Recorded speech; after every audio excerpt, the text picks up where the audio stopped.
All right, today we are going to learn about potential and kinetic energy. Remember, as we read, you can highlight anything that might be important, might help you answer that essential question, or maybe some key vocabulary words. So, energy is all around you. On Earth, our main source of energy comes from the sun. Energy is also found in the foods you eat. That's what calories measure, the electricity you use, and the movements you make. Energy is the capacity of a system to do work. In science, work is defined in a more specific way than it is in everyday life. Scientifically, work occurs when a force acts on an object and changes its position or speed. Recall that force is measured in newtons. A force applied over a distance like a meter is work. If you push or carry an object over a vertical distance, like the cyclist shown in the figure below, then you have done work on that object. Work, and therefore energy, is measured in units called joules. It is important to understand the idea that energy is the ability to do work. Sometimes energy is added to an object, but the object does not undergo a change in its position.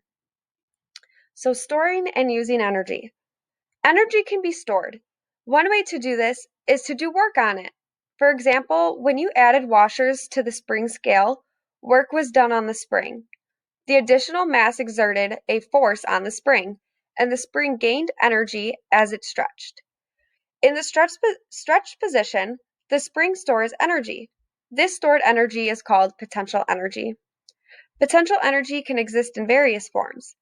Through a process called photosynthesis, plants convert energy from the sun and store it as a chemical potential energy.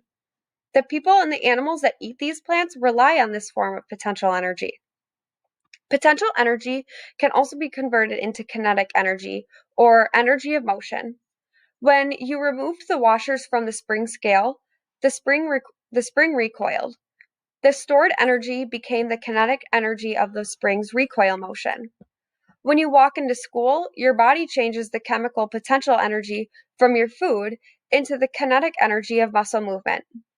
When an object rolls down a ramp, it converts the potential energy associated with its position on the ramp into the kinetic energy it uses to move.